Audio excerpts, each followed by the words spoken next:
Entonces vamos a comenzar con esto. Vamos a iniciar revisando. Dice las leyendas folclóricas latinoamericanas y el realismo mágico.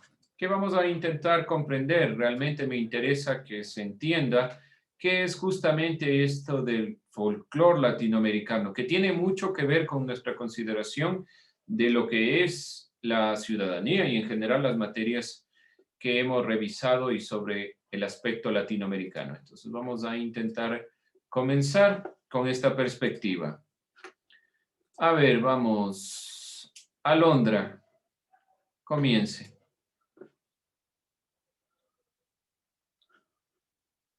Ya, dice las leyendas folclóricas latinoamericanas y el realismo mágico. Algunos de los más exitosos escritores del boom literario latinoamericano, entre ellos el cubano Alejo Carpentier, el colombiano Gabriel García Márquez, el mexicano Juan Rulfo, para citar apenas tres, descubrieron, si es que se puede emplear este verbo, que las historias que narraban en sus novelas, muchas de ellas inspiradas en la realidad, podrían enriquecerse con fantasías, productos de las supersticiones, creencias, mitos y leyendas que formaban parte de la cultura popular. Hasta ahí. Así Vamos leyendo párrafo por párrafo y vamos a ir comprendiendo. Primero, no se olviden los acentos, puntualizar. ¿Dónde están los acentos? De ahí, habla de realismo mágico. ¿Qué es el realismo mágico? De aquí justamente la cosmovisión de nuestros pueblos. Vamos a ir puntualizando y viendo. Ayúdeme, Ismael. Continúe la siguiente parte. Así nació, por ejemplo, la novela Los Pasos Perdidos de Alejo Carpentier. En esta obra, el músico protagonista hace un viaje al interior de las selvas venezolanas y mientras se adentra día a día, se da cuenta que va retrocediendo en el tiempo. ¿Hasta ahí o sí, Ulises? Siga, vamos hasta donde dice humana. Ya.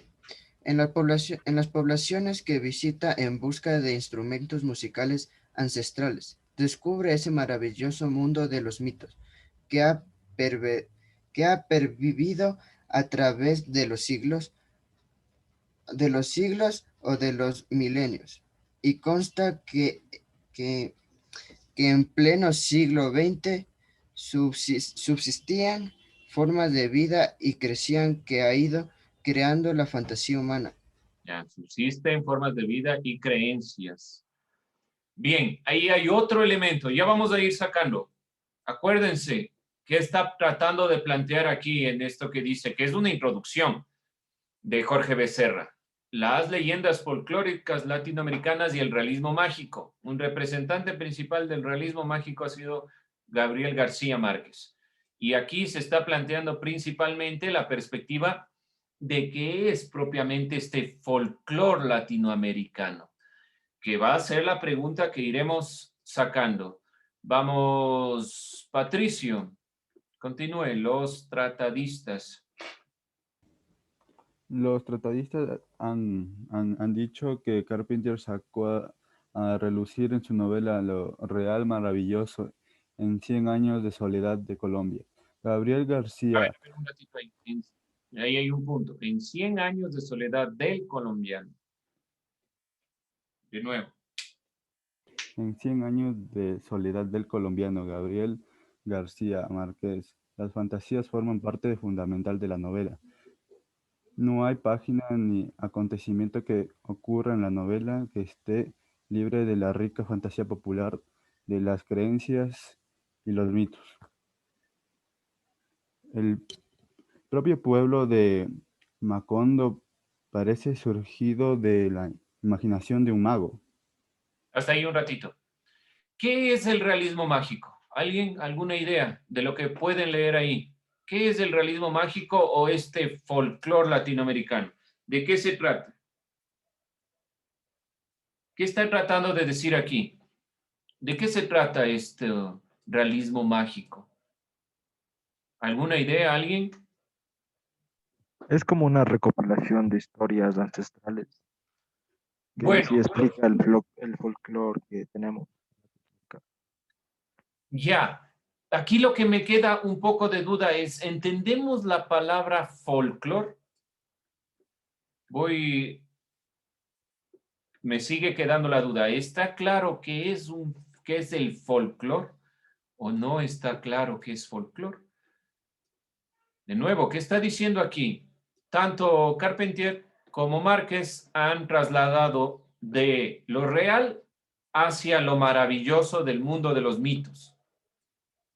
Aun cuando Gabriel García Márquez, por ejemplo, en Cien años de soledad o en El amor en los tiempos de cólera, habla directamente de cuestiones reales y de su Colombia y de este pueblo de Macondo, está tratando de instaurar algo mágico. Es lo que nosotros vamos a intentar leer y tratar de dilucidar. Vamos viendo, ayúdeme. Dylan Pérez. Vamos con los que no les veo. Dylan, ¿no está ahí? Dígame, licenciado. Vamos, continúe la lectura. No tengo eso para leer, licenciado. ¿Y ahora qué hacemos? Vamos, Gabriela.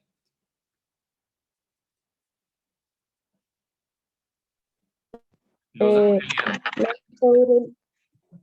Los aurelianos José Arcadios, Úrsulas, Remedios, Rebecas, Gerineldos, Melquiades y los hechos asombrosos que suscitan ellos y todos los personajes de esta magistral novela han urdido un tejido maravilloso, al que los críticos han llamado realismo mágico. Por su lado, el mexicano Juan Rulfo reconstruyó la vida de Comala, un pueblo fantasma en el estado de Jalisco, con personajes muertos. En su novela Pedro Páramo, los muertos hablan y susurran desde las tumbas, mientras los lectores pensamos que estaban vivos. Es la magia de la fantasía, que extrae la imaginación de la gente y le transcribe a la obra escrita. Pero, ¿dónde y cuándo se originó el empleo de la fantasía en las narraciones y relatos? Hasta ahí. Hasta ahí. Dense cuenta, miren el texto, esta pequeña introducción, que es prácticamente de lo que se va a tratar todo el texto, está tratando de introducirle al lector en qué es esto del folclore, esto de retomar. Miren, Pedro Páramo utiliza a muertos en su texto para hablar sobre algo de la realidad, es decir, que está tratando de utilizar algo. Ahora va la pregunta. Y aquí dice, ¿dónde y cuándo se originó el empleo de la fantasía en las narraciones y relatos? Esa pregunta que está ahí la vamos a contestar. Miren que es una pregunta de ese mismo texto, en el mismo contexto. Vamos a contestar esto, obviamente, después en el desglose que ya nos van a ayudar los compañeros leyendo, pero ustedes van a contestar, ¿dónde y cuándo se origina el empleo de la fantasía en las narraciones y relatos? Subrayenlo como ustedes quieran. Esa pregunta la van a contestar. Vamos, señor Spin.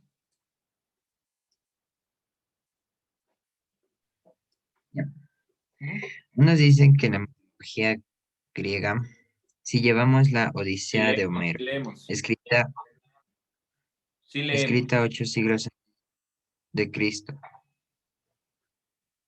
veremos que las vidas de los hombres se entremezclan con las de los dioses. Los hombres a veces poseen cualidades divinas mientras los dioses manifiestan en sus actos las bajezas humanas, como el odio, la venganza, la ira.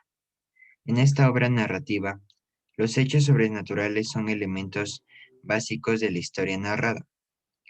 Las ninfas, Circe, Calipso, los cíclopes, Polífemo, las sirenas, los dioses, Apolo, Neptuno, Zeus y otros personajes de origen divino se confunden con los humanos.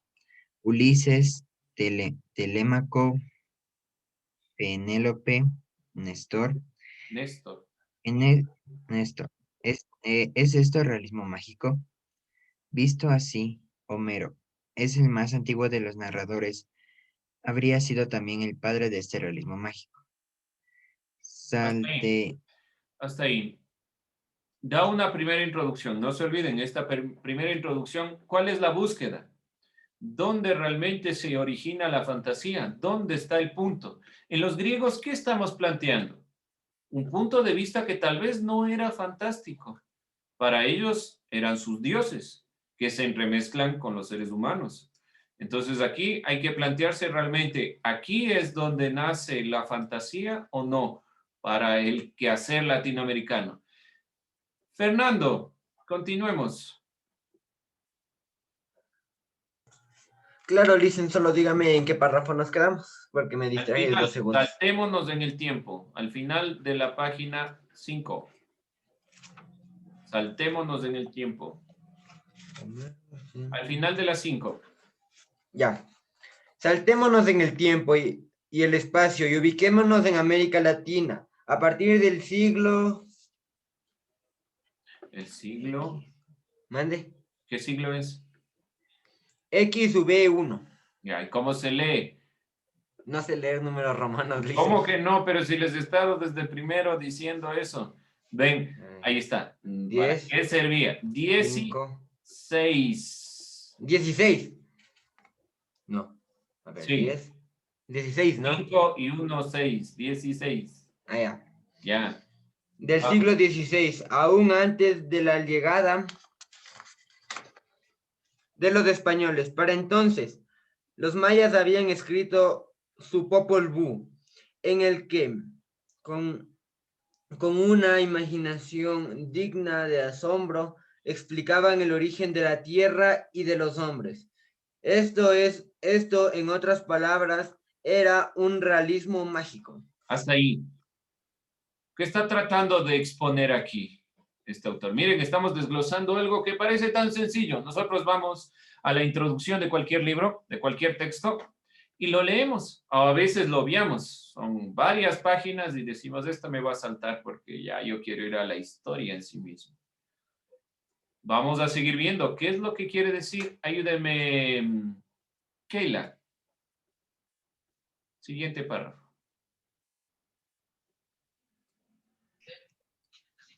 Desde entonces, con el aporte del nuevo idioma traído a América por los españoles en sus propias lenguas aborígenes, básicamente en forma oral o en algunos casos escrita, los diversos pueblos latinoamericanos se han dado modos de conservar esas ricas leyendas y tradiciones que forman parte de su cultura popular, el folclore. En estos pequeños libros de lecturas variadas, Editorial Tiana pretende confirmar que una de las fuentes del realismo mágico o de la real maravilloso son las leyendas folclóricas latinoamericanas. Hasta ahí. Gracias. Antes de continuar, no se olviden, el Popol Vuh, que es una de las recopilaciones más antiguas de las narraciones mayas, tratan de identificar algo. Aquí está contraponiendo dos cosas. ¿Realmente lo mágico nace con los griegos o lo mágico ya existía en América?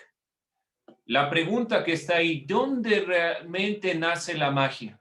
O esta escritura mágica, ¿dónde podemos nosotros decir que nace? Vamos a ir con el final de esta parte del texto para ir completando. Vamos a ver quién nos ayuda. Señor Mena José, continúe, por favor. Montañas con poderes mágicos, ríos y cascadas dotadas de cualidades divinas, héroes y heroínas con poderes sobrenaturales, fenómenos naturales que asombran y meten miedo, fantasías que surgen ante lo inexplicable, religiones y creencias sobre el origen de los hombres, forman parte de estas leyendas folclóricas, que con toda seguridad debieron haber influido en las obras narrativas de escritores latinoamericanos como los que hemos nombrado y otros tantos que se han nutrido de estas fuentes. Gracias. Y finalmente vamos a cerrar esta pequeña introducción. Mateo Lagos.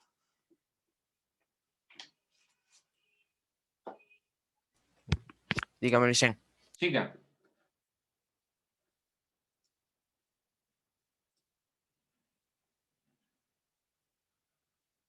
Están en las 6, ¿verdad, Licen? Ay. Sí, al final. Hay que anotar. Hay que anotar estas leyendas que fueron pasando de boca en boca a través de los tiempos. Se mantienen vivas y llegan hasta nosotros gracias a los labores de investigadores y compiladores que las han escrito conservando la rica imaginación con que nacieron en los pueblos ancestrales de Latinoamérica. Algunas de estas leyendas se narran como que ocurrieran en estos tiempos en nuestras ciudades, pero con las creencias y supersticiones nacidas hace siglos. Ya. A ver, y antes de comenzar la lectura que vamos a hacer de Pirepillán, helado de la nieve, antes de comenzar con esta perspectiva, les dejé la pregunta: ¿dónde y cuándo se originó el empleo de la fantasía en las narraciones y los relatos? ¿Qué les dice a ustedes de este pequeño párrafo introductorio? ¿Dónde nació? ¿Ideas? ¿Dónde puede haber nacido? La cultura maya. La cultura maya es un ejemplo para decir, no fueron solo los griegos. Los mayas también tuvieron su perspectiva, como el Popol Vuh. ¿Dónde nació?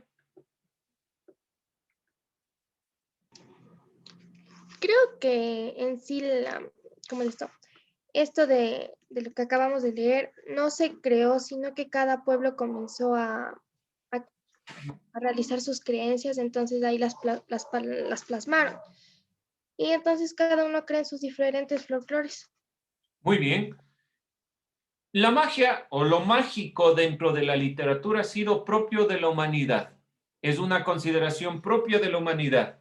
Es decir, que el folclore, que es eso característico de cada uno de los pueblos, identifica elementos que a veces son comunes para la humanidad, como dice al final del texto de estos pueblos ancestrales. No es solo de los mayas, no es solo de los incas, no es solo de los griegos, es de la humanidad.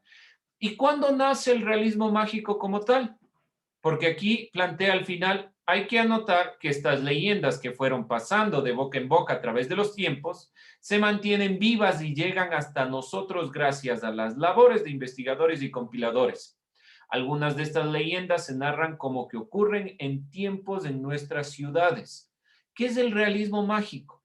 Tratar, si nosotros leemos, por ejemplo, algún texto de Gabriel García Márquez, en cualquiera de ellos, se puede identificar esos elementos que parecen tan reales que están realmente haciéndose dentro de la propia literatura. El poder identificar en el texto, por ejemplo, cuando Gabriel García Márquez describe un árbol, ese elemento dentro de la literatura puede identificar algo de la realidad y algo que está dentro del pensamiento del escritor.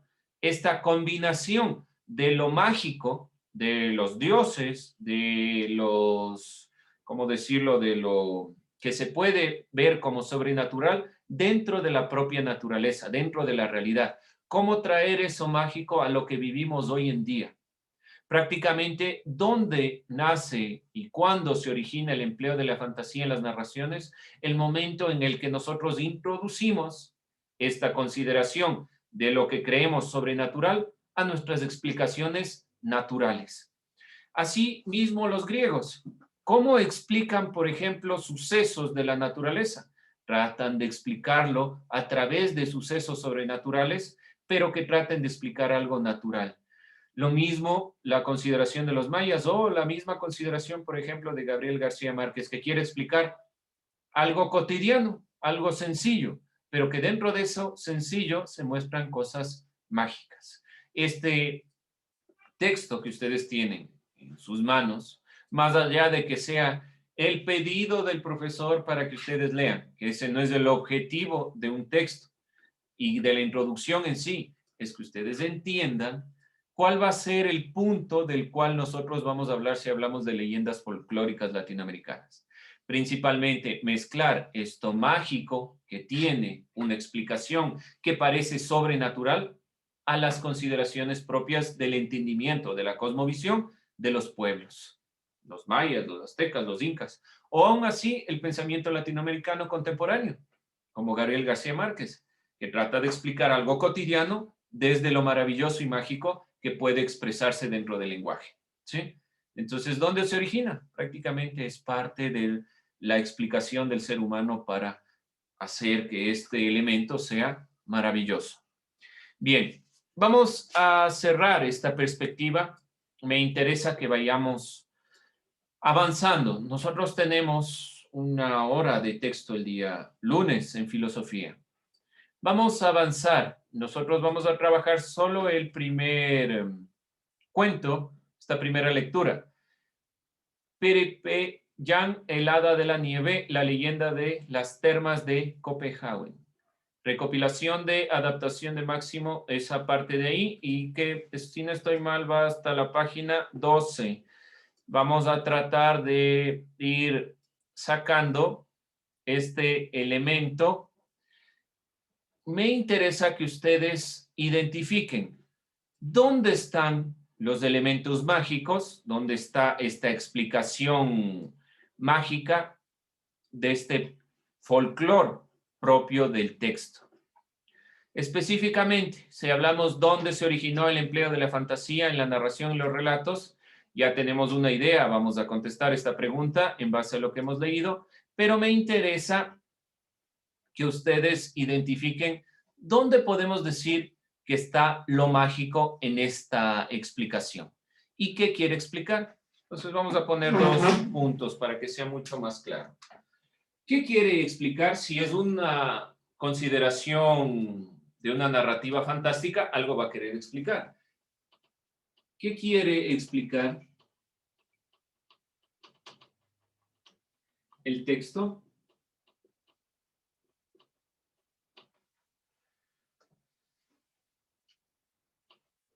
¿Y dónde se manifiesta lo folclórico? Obviamente, más allá de los nombres que podemos nosotros evidenciar, Neuquén, Capahué y Pirepillán, es decir, nombres que llaman la atención. ¿Alguna explicación debe tener este texto? Cada uno de los textos fantásticos, y si nosotros vemos, son propios de la expresión humana, es decir, que es dentro de nuestras consideraciones. Vamos a trabajar en filosofía porque a mí me parece que es dentro del ámbito que estamos trabajando, pero necesitamos tomar las clases de filosofía para ir recabando ciertos temas. Ahora, dentro de esta consideración, no se olviden, en filosofía, ¿qué hemos trabajado? Si no es pensamiento filosófico latinoamericano. ¿Dónde está expresado este pensamiento filosófico? En la literatura muchas veces. Y aún así es recabar este pensamiento para poder entender el folclore y poder entendernos como latinoamericanos en cada uno de los aspectos. Así que este texto nos va a ayudar principalmente para eso, ¿sí?